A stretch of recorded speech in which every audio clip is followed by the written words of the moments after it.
Hello, welcome everyone. Welcome to Denver Comic-Con Saturday. Hope you guys are having a good con here today. Today we have a fantastic panel for you guys. We've got the classic Batman crew. But you know, enough about that. We hope you're here having a good time. I'm not hosting this day, but we have the wonderful Andrew Goodwin, who's gonna host this bad boy for you tonight. Here he is, the Alfred to these guys, Batman and Robin. Andrew Goodwin, everybody. All right, hey, let's make some noise for Damien. Thanks, Damien. Wow, you guys in for a treat today. You get to see classics, you get to see legends, you get to see your childhood. Show of hands, how many people were here or saw this series when it first ran, not in reruns? Wow, so I'm not the oldest guy in the room, which is pretty good. So we're ready, we're gonna take a trip back to the 60s to a place called Gotham City. Yeah. You guys ready to meet the cast? So this first lady, I always say that if you open the dictionary to sexy, you'll see this girl's picture. Open the dictionary to classy, you'll see this girl's picture. She's an author, she's an actress, she's a dancer. What can't this woman do? She's pure evil. Ladies and gentlemen, make some noise for Miss Julie Newmar.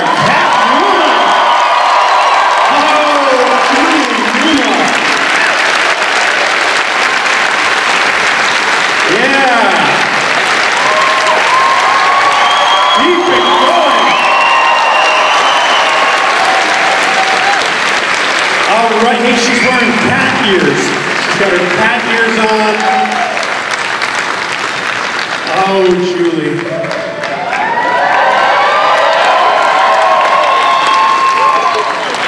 Julie.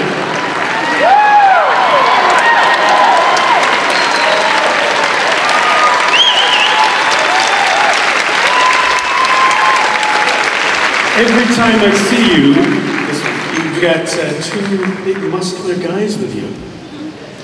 Young. Oh, thank you. I'll never be without them.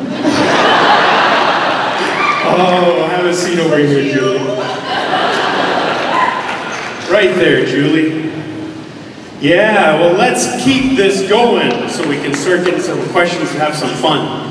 This next gentleman that I'm going to bring up played a 15-and-a-half-year-old boy wonder back on the 60s series, and this is amazing. So he went from being the Cape Crusader to the Canine Crusader because him and his wife now operate the largest giant breed dog rescue in the world. Get this, in the last 18 years, they've rescued 14,600 dogs. Yeah. So let's give it up, guys. Holy applause, it's Burt.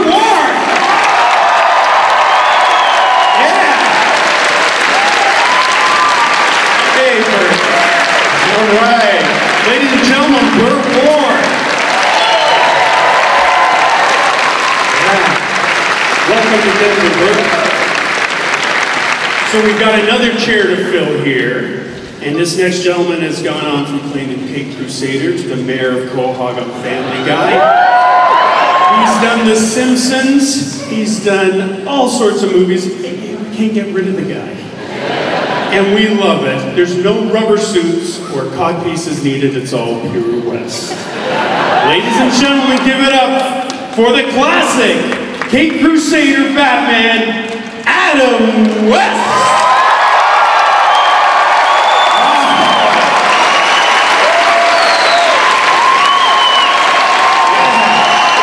Keep it going, guys. Adam West, ladies and gentlemen.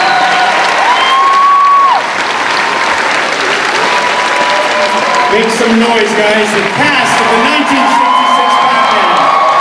Julie Newmar, Burt Ward, and Mr. Adam West. What are you doing in my robe? Well, welcome to Denver, guys. Thank you. For coming. On behalf of all these people, welcome. Thanks for coming. Thanks, Andrew. Yeah, now we've done this a couple of times, so you know how it works. You guys have also done it. There's some mics in the room on either side, about halfway up. We'll take some questions. We'll have some fun. We'll try to keep it G-rated.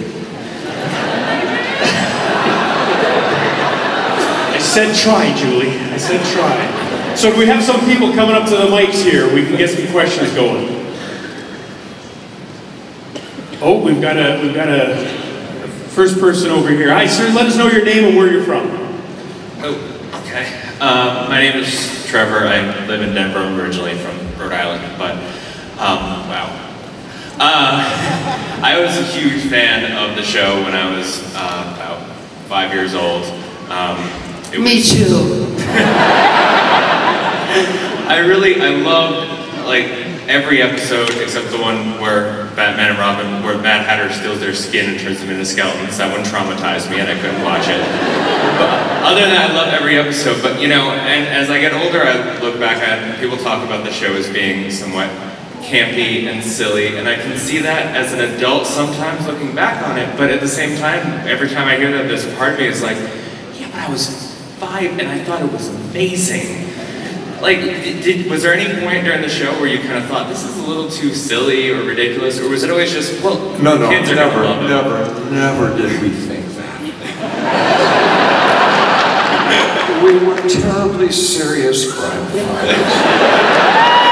For God's sakes, folks, you know that we did it seriously for the kids, but as a comedy for the adults.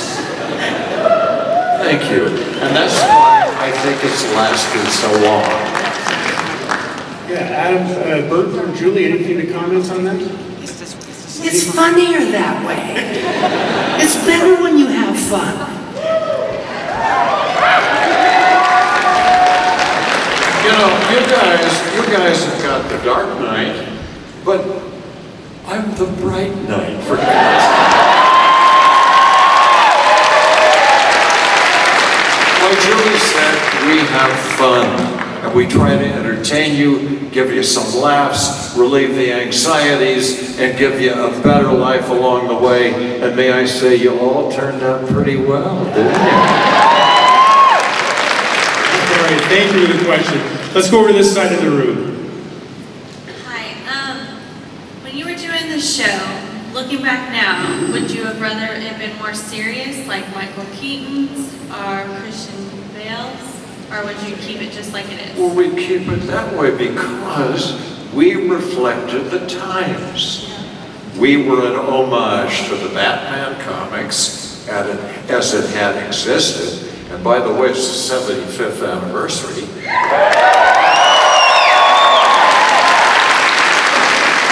course, that isn't reflected in our ages. I thought it was the 45th. No, 47th. What's the number? 47 of our series. Our show is in the 40s, Julie, but Batman with Bob Kane and so on is 75 years old. So I take a little poll when we do these panels. I always like just to get a show of hands or a bit of noise. So in the next Batman movie, by a little bit of applause, how many think these guys should have a cameo in it?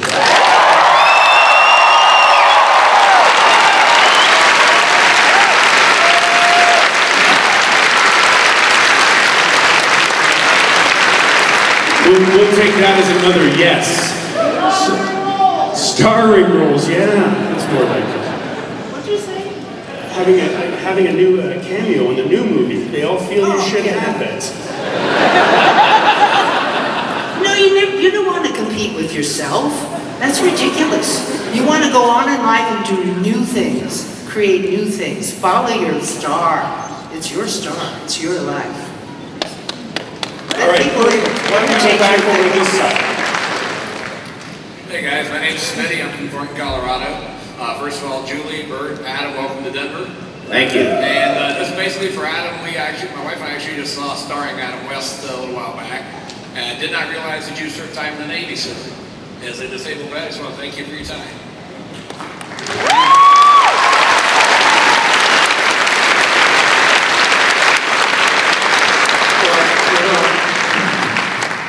We're family people. And I can think of no better ambition or anything for which there is more gratitude, if you will, than being a good family person. A father, a mother, whatever. And you people are so nice to allow your children to grow up with us. We just roll on and on. I don't know, what are we like, Burt? Are we like the Beatles? You know, in the 60s, there were the 3 Bs. Batman, Bond, and the Beatles. Catwoman.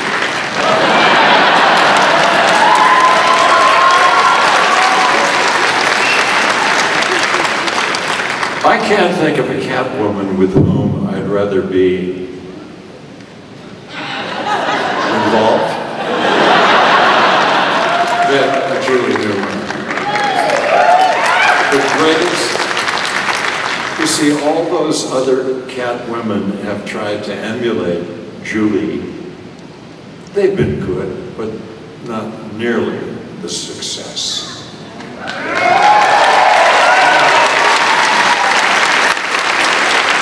Thank you. You just get some licorice and pour it over you. You put on the high heels, you strut out, and let the boys follow you.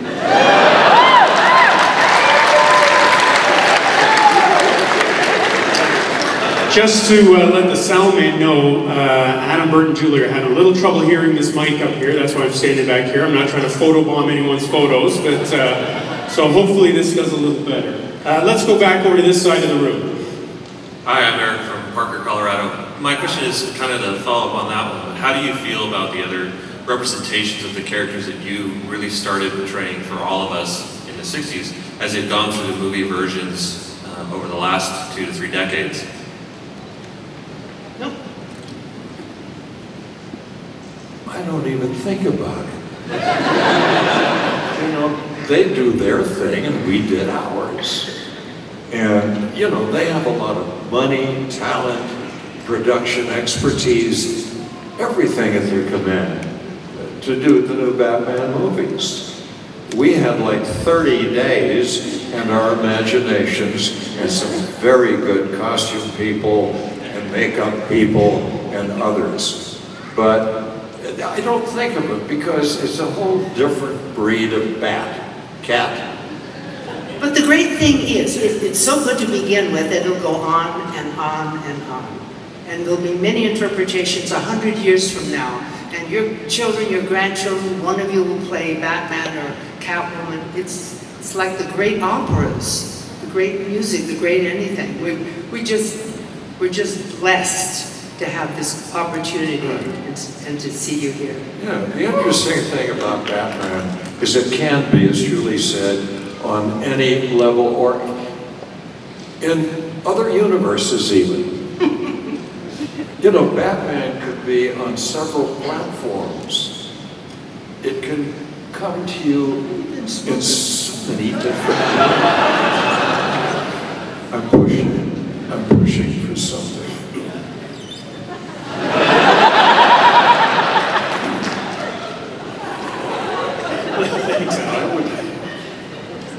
Sir, right over this side. Yeah. Hi, I'm Matthew from Wheat Ridge, Colorado. I would first like to thank you for coming to Denver Comic Con and celebrating Batman for his 75th anniversary.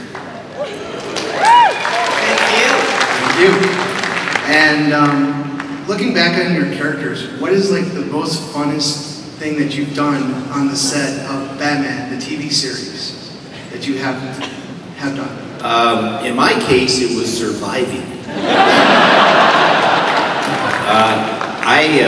As a young actor, when I started Batman, in the first episode, which was the Riddler episode, I had quite a bit of an experience because I came onto the set and, you know, I got in my costume. It was early in the morning, about 7:30 in the morning, and first thing they had me do is they said, we're here in Bronson Canyon, which is in Hollywood, and we've got the Batmobile revved up to do this scene where we come out of the Batcave. And I said, oh great. So I went and hopped in the Batmobile. I looked over, but it wasn't Adam sitting there, it was someone else. And I said, where's Adam? So he's over there drinking coffee. And I said, oh, know. Well, why are you here dressed in a Batman costume? He said, well, I'm a stunt man, and this is a very dangerous stunt, so they hired me to do it. And I said, oh, I see. Well, what do we have to do? He said, well, we're going to come out at about 55 miles an hour, go straight to the camera, make a sharp left turn, then the sign goes down, drive over it, and that's the opening shot for coming out of the Batcave. I said, oh, okay. And as I sat there, I started thinking about dangerous shot, you know. And then they said, okay, you know, we're ready to go and stuff like that. I said, wait a minute, don't I have a stuntman? And the assistant director said, yes, you do. And I said, oh, well, why is he not here? Oh, he's over drinking coffee with us. I said, well, that's fine, but why? I mean, if this is this a dangerous shot, right? Oh, absolutely. Well, why am I sitting here instead of him? He said, because he doesn't look like you.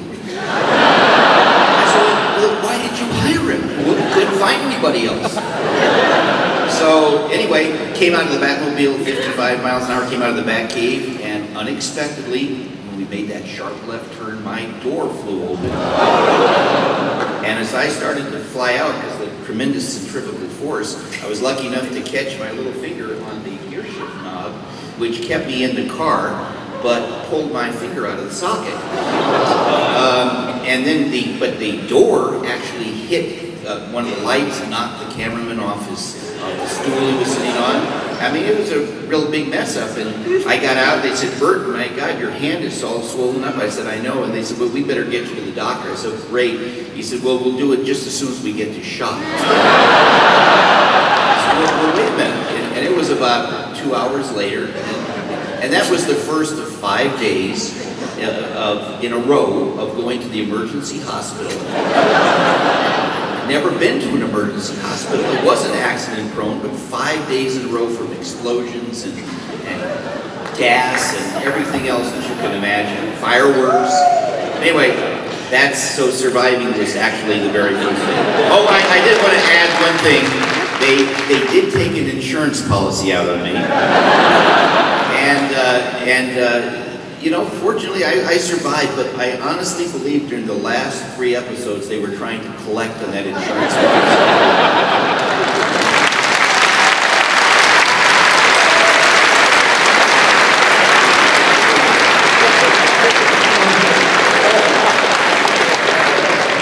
Well, we're glad you survived. And get a grip on yourself there, man. What a story of survival.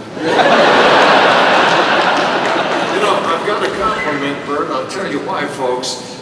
When we did some of these silly stunts, he really was white-knuckled but very brave to ride with me in the Batmobile. Yes, Shirley? Isn't he a bunch of black belt? Yes, but that doesn't help you when you had an explosion nearly blows your face off. It's gotten a little larger, but yes.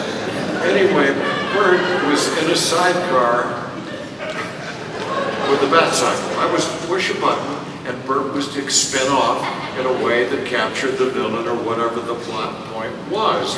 Instead, I pushed the button, and the damn thing spun off over the pier in Santa Barbara into the ocean. He swam to the surface, and we had to rescue him. You can strangle in a cape that gets wet. You see how brave this man is to hang out with me?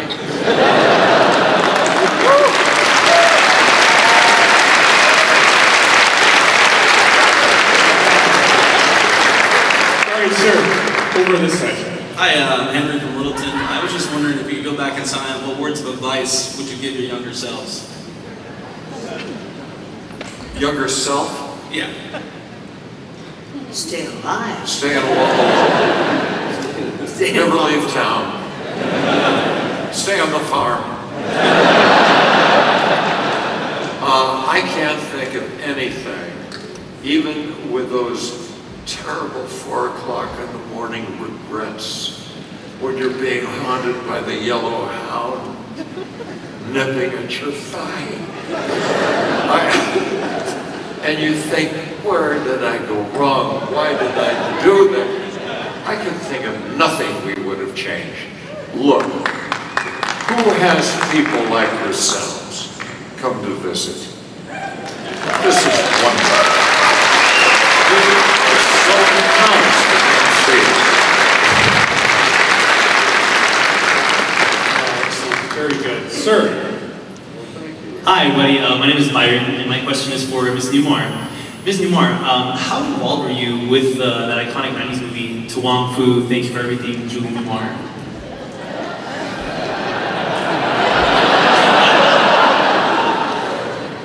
Not a lot. Well, when I heard about it, I said, please send me the script. I wanted to see what damage was going to happen. But it was charming, it was fun, it's become a classic. Let me think now. Oh, Steven Spielberg was one of the producers, and I think it was his idea to put me in at the last minute there in that, do you remember that black lace? Hold on. It wasn't just black, and it wasn't just lace, it was rubber. And $70,000 dress. It took about 15 fittings because it would keep coming apart. But anyways, so it got stolen. Not when I was wearing it, but it ended.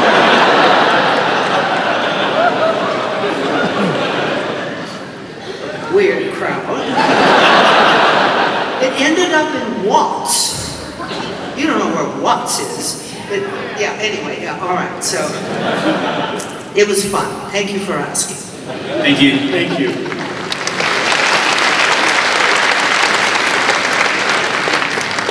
Go ahead.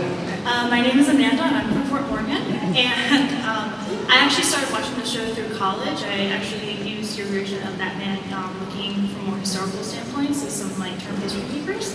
And I've spent a lot of time learning about you and your characters through your show, but also through the documents of William Dozier in the University of Wyoming archives. So I was wondering, what are your experiences Europeans working with William?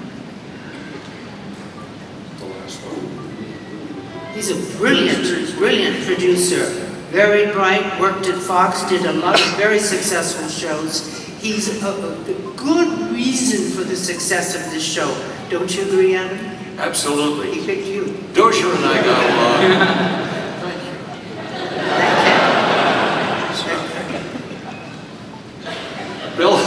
Bill Dozier and I got along famously. He, as Julie indicated, was a very bright man, erudite, and he's the one that really got the bead on it, who nailed it. After he was told that he was to produce the show, he took an entirely different, unexpected tack or look at it, the tone of the show, than what the others envisioned. I understood it immediately, and the others did too. There were some who did not. So we just plodded along, did what we felt was best, got critiqued, got messages from overseas, from producers involved with the show, whatever. What the hell are these people doing? But you know what? Look at you. It turned out that we were kind of right. It was almost the most expensive show of its time. So it's hard to get the money to do that. And then, especially in color, because a lot of shows have not been done in color, even by the mid or late 68, 69, you see. And then taking the cameras and tilting them like that, brilliant ideas. And the boom and the bosh and the, what are those words? Zap. Zap? What are they? Room. Yeah. Made it very electrified, the show. It was very expensive. It was Burt's salary. Well, I think it was so expensive that's why they didn't pay, or they did pay us weekly, but very weekly. No, we did okay, and there's no complaint. Here we are 40 years later and still up here, and I guess I'm a curiosity, that's all. No, you're not. You're Batman. You're the only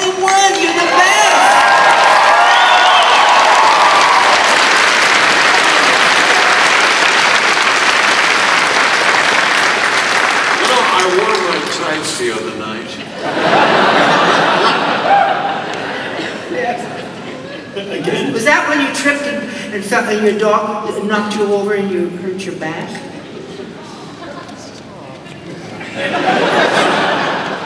Sir, this side of the room for me. Hi, my name is Nathaniel, and I just want to say thanks for all the memories as a kid and your time today for answering these questions and coming to Denver Comic Con. I just want to know, what are some of your most fondest memories on the set or during your time of filming the TV series? I had a wonderful time playing an 80-year-old, and you know what? I'm 80 now, today.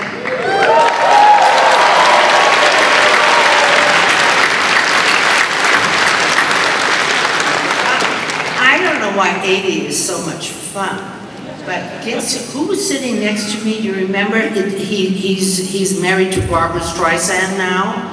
He met his wife, his first wife on the set there, and I think it was his first job. What's his name? James Brolin. James Brolin. So he's sitting in this truck next to me, and I'm playing this villain, you know, and I'm supposed to be 80 years old, and I have a hunch on my back like that, and I'm kind of having a good time, and I reach over and I put my hand on his thigh. And I raise it higher and higher. Well, you can get away with that when you're 80.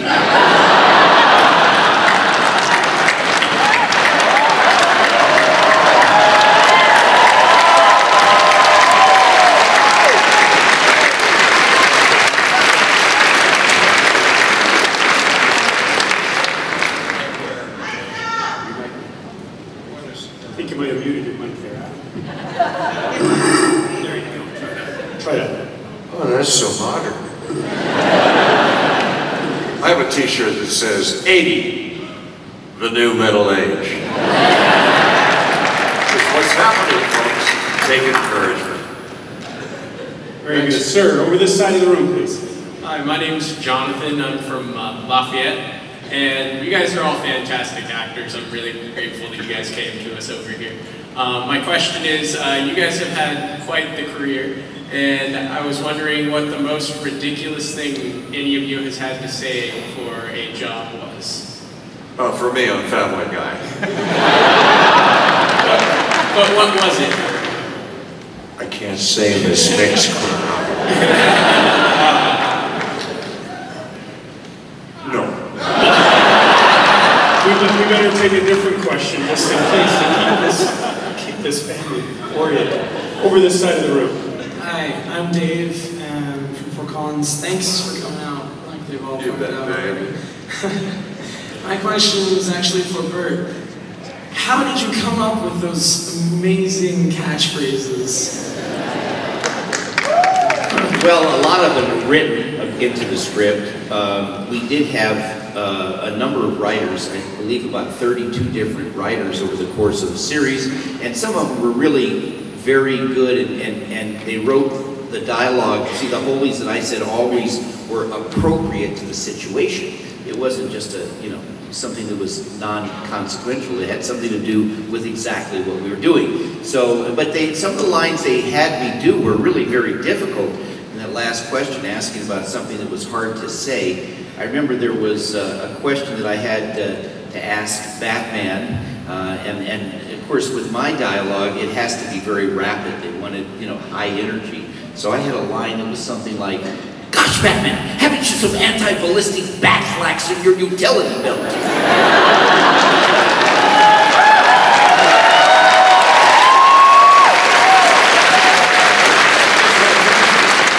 I heard you practicing that line last night. At the bar. No, not me. But you obviously were there. I can take it. Over to this side of the room.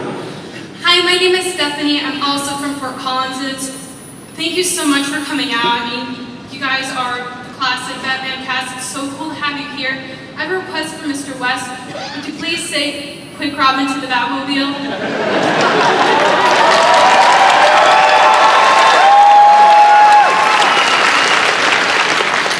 You probably have understood in the past that an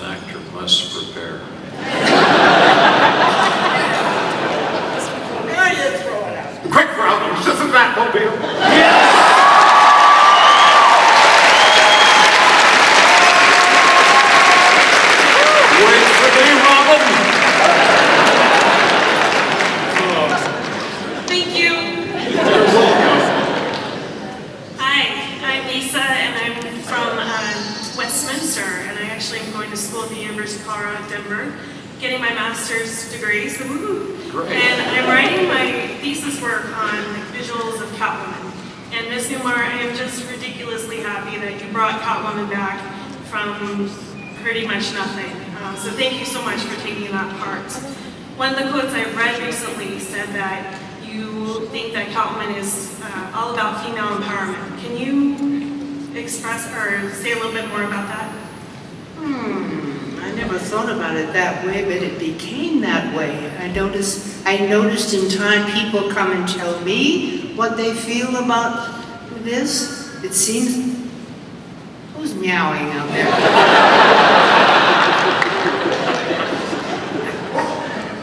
You got a great body, so put on that black suit, put your high heels on, and just strut right down the street and see what it feels like. And if you don't get the vibes of the power of, I was about to say men, but all kinds these days. It's just a powerful expression of femininity. Yeah!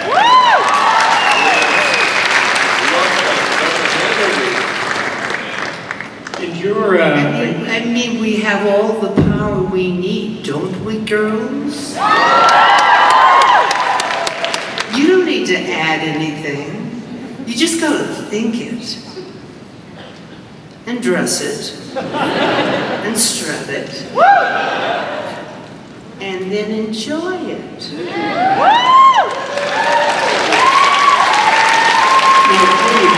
You were telling me just before that you're putting together a book, compiling a book right now about fantasies that people had about...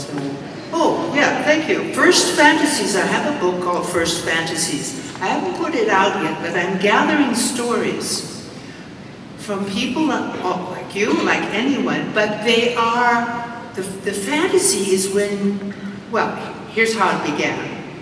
Men would walk up to me on the street and they would say, oh, Miss Newmar, did you know you were my first turn on? And I'd say, okay. And how old were you?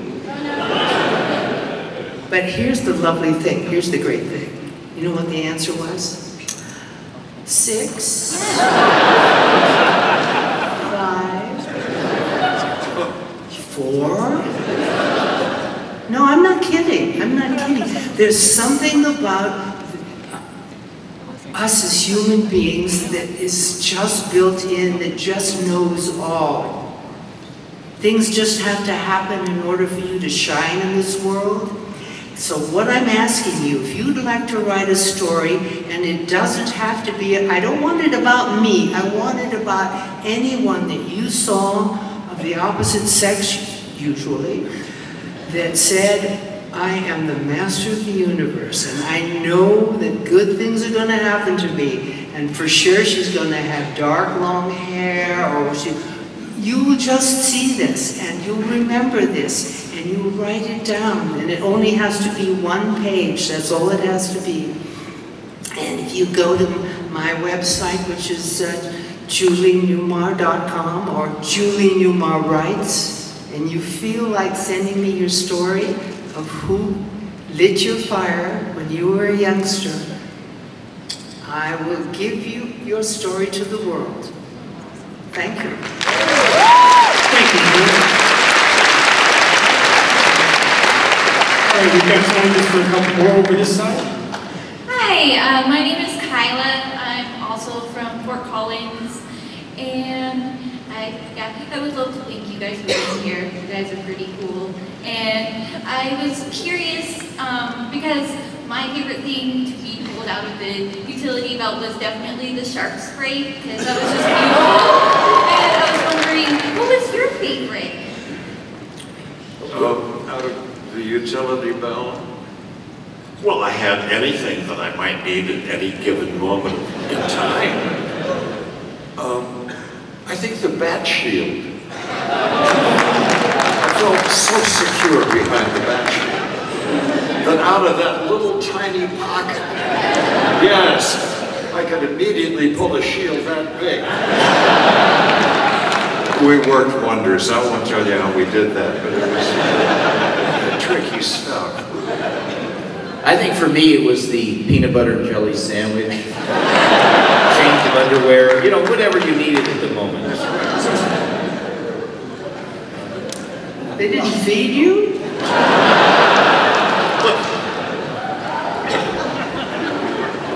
Good question. Good question. Over this side, thank you. Hi, my name is Austin. I'm from Littleton, and I was wondering how you guys got on the show. Like, were you just like sitting down, mind your own business, or were you doing something weird? How did you get cast? How did you guys get cast for the role? He wanted to know if we were just sitting down and minding on our own business, and the producers came over and said, we need you to play that role. Burt, you were sitting on a stool at a soda fountain in Hollywood, weren't you? Oh, Schwab's, yeah. Schwab's. No, what happened was with me, the producers, I was doing a Western, and the producers had seen that, it had some success, and then they saw a commercial that I'd done for Nestle's Quick, which was kind of a drink at that time, chocolate, whatever. And I played a character called Captain Quick, who was sort of a spoof on James Bond, but funny. And they saw that and they said, this is the turkey who could do Batman. Julie, how did you get the role of Captain? Oh, it was my brother. He was the one. He was going to Harvard, visiting me one day in New York. 6 of his friends there, all on the sofa, and I got a phone call from John. I never heard of this show. It's something called Batman. I don't know. It's on television. They were interested in my playing Catwoman. He leapt off the sofa and he pushed me out the door.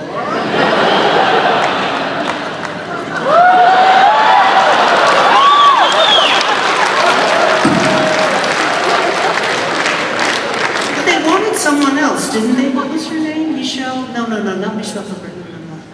I'll think of it. I'm just like glad they got you. And Burt, didn't you beat out 750 other kids? Was it? No, there were 1,100 actors that tried out for the part, and when they came to me and said that they wanted me to do the part, they said, Burt, we'd like you to play the part, and would you like to know why we selected you from 1,100 people?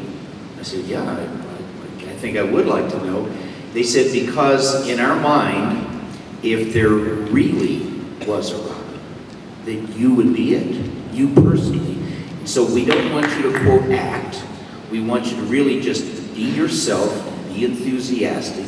That's exactly what I did. And it's so funny.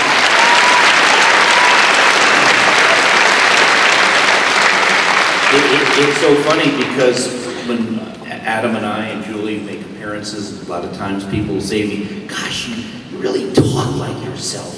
You really act like yourself. Well, yeah. I had nobody else to be.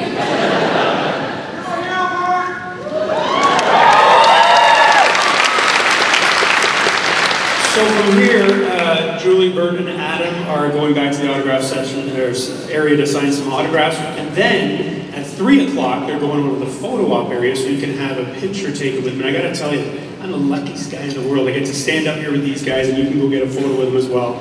You guys gotta make some noise. Big noise for the cast.